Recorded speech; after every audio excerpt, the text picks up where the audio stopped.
Welcome to the Cryptoteacher. And guys, I come back with that second video just to make you think. Now, basically, we had the Fed meet with Congress yesterday and today. Now, we know the Fed has $1 trillion sitting on the sidelines.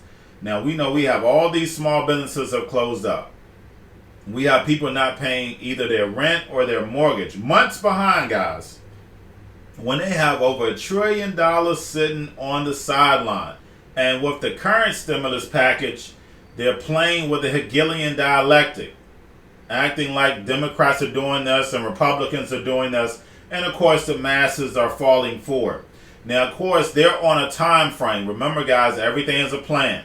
So they know they have to hold this out until when? They know people for the holidays, the masses are going to want the money for Thanksgiving and Christmas.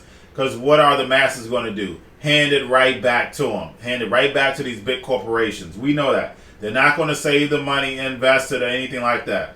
But then also, guys, getting over to Ray Dalio. Now, he was on Bloomberg the other day speaking about the U.S. dollar. Now, guys, we know the U.S. dollar is going to take a hit. But is the U.S. dollar going to collapse? No. Now, one thing about billionaires, guys, you never listen to the whole thing. They're only going to tell you half truth. Now, we know that the United States built up China, gave them all of our technology. So we know this for a fact. I've been over in all the videos. We have Anthony Sutton been over this time and time again. This has all been planned. Every president has either given them money or technology, even military technology.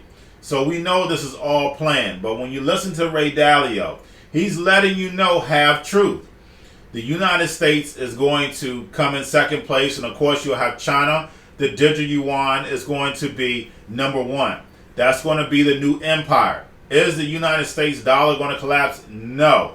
It is going to take a hit over time. You can't just take trillions of dollars out of the system. But what you can do is what? Make it digital. And one thing you don't hear about any of these billionaires, I'm talking about Warren Buffett, Ray Dalio, they do not talk about crypto. The digital economy is being built by JP Morgan, by Goldman Sachs. These big banks that are building, they have all the patents, guys. Bank of America, they have all the patents to blockchain and crypto. So guys, remember, this is all planned out. So the fact is, what do? Cause a problem, wait for the reaction, come in with the solution. What is the solution? Crypto and universal basic income. Y'all have a wonderful day and enjoy the video.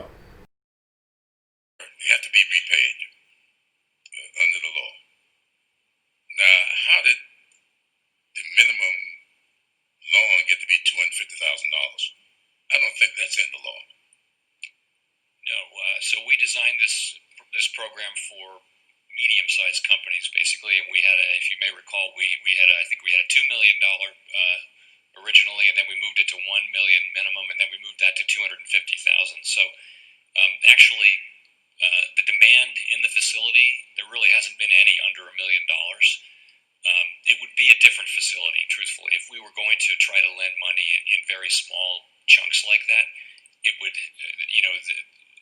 doing the due diligence on hundreds of thousands of very small loans would be a really different program. And I would tell you that that part of the market is better suited to the Paycheck Protection Program. But it would be the current facility would not work for much smaller loans. We'd have to start a new facility that had a lot less protections for the taxpayer and that kind of thing. So with 99.7% of the money still sitting there, you don't think you can come with a program that will use the money, $1.1 trillion to try to keep people employed, try to keep businesses open? It's still sitting there. A package passes sometime in the next few months, but there isn't any particular number that I would give you that would come out of the Fed. But is it not true, Mr. Chairman, that the Fed did itself make projections as to growth and inflation and employment? And if so, acknowledging that it assumed fiscal support, there must have been some assumption about the level of fiscal support. Actually, how else did you derive your projections? Yeah. I wish it were that simple. The way we do it is what we publish is the individual projections of the 17 people who vote or who are participants on the FOMC, and they're free to make whatever assumptions they need. And we don't survey them on every little thing, but I would say most assumed some fiscal action. But we didn't say, we didn't create a table, and so I can't tell you exactly what was assumed, but fiscal action underlies many current forecasts. Well, then let me try this a different way. What happens to growth and employment if there isn't any fiscal support and it doesn't materialize? Well, so what's happened lately is that the economy has proved resilient both to the broader spread of the disease over the summer in some of the southern western states and also to the expiration of the CARES Act benefits. So we don't really know what will happen. I would just tell you what I think the risk is. As some have pointed out, savings are very high, and that's because of a number of things. Part of it is the CARES Act, but people are still 11 million people unemployed. So the risk is that over time they go through those savings. They haven't been able to find employment yet because it's going to take a long time to get, or it's going to take a while to get 11 million people back to work. And so their spending will decline, their ability to stay in their homes will decline, and so the economy will begin to feel those negative effects at some time. At the same time, the economy is recovering, and that's a good thing. And it's very hard to have any certainty about the path forward because we don't know which of those two forces will dominate. Well, with all due respect, Mr. Chairman, unless you're arguing that fiscal stimulus has no impact, then is it not inescapable that if there is no additional fiscal support, growth will be lower? Yes, certainly fiscal, and I've said that I think it will likely be needed. I do defer to the administration and Congress who actually have responsibility for this, but I think that it is likely that more fiscal support will be needed.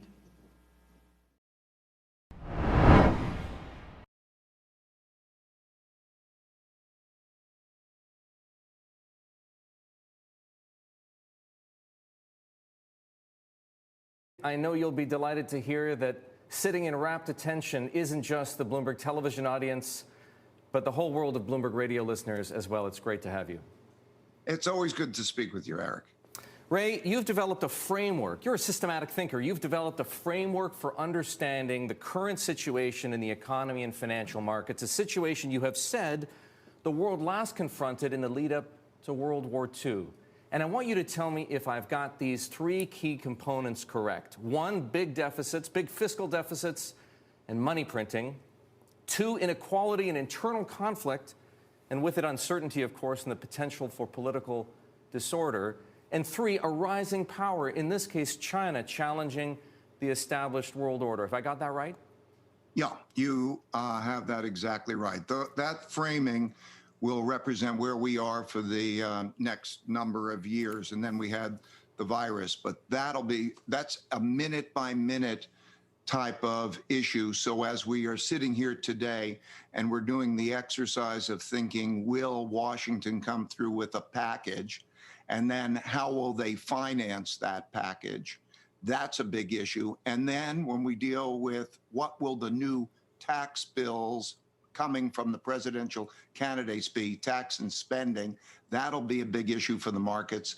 And then when we're dealing with China's emergence and the conflicts that we're having in terms of trade, technology, geopolitics, and so on, those things, month by month, week by week, will be important for the markets. So let's explore the implications of all three. And let's start with fiscal deficits and money printing. We've already seen some of the impact, at least some of the impact in financial markets of all the massive fiscal spending and all the massive monetary stimulus, stock prices at record levels, negative real yields on treasuries, negative nominal yields on sovereign debt around the world. Where does it go from here, Ray? Well, first, I want to convey the mechanics of that. When there's more, you run a larger deficit, and there's printing and buying of financial assets. It drives down real yields, and as a result of this, it drives money into alternative assets. There's a supply-demand problem for bonds, but when the central banks at the end of the day print, in much the same as Roosevelt did in March of 1933, that causes financial asset prices to rise and supports the economy, but diminishes the value of debt, the real value of debt. So that's the dynamic. Where we can expect it to go from here is always that way in a greater degree.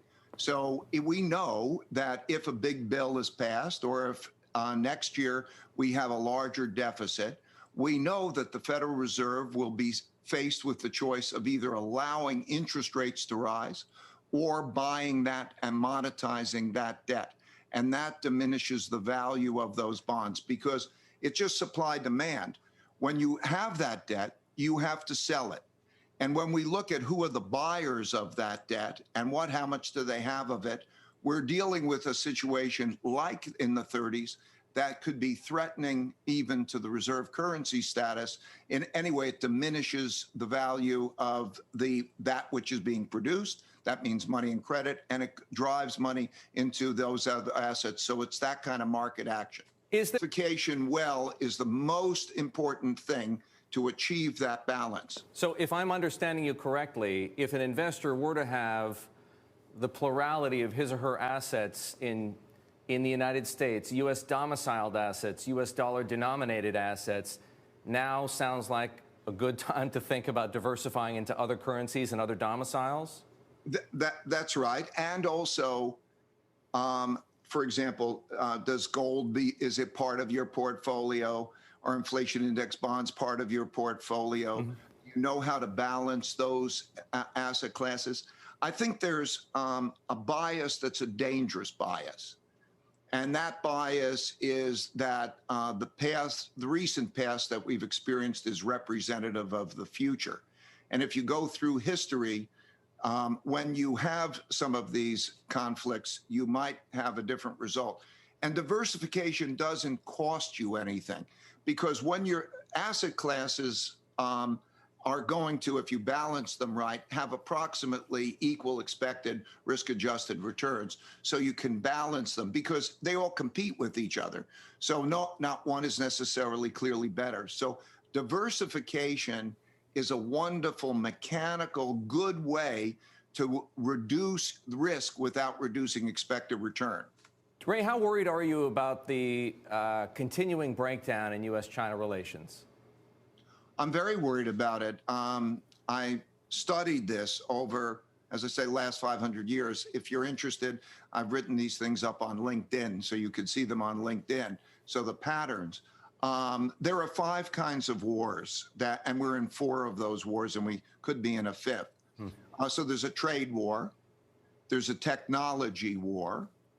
There's a geopolitical war. There is a beginning of a capital war. And then there's the question always of a military war.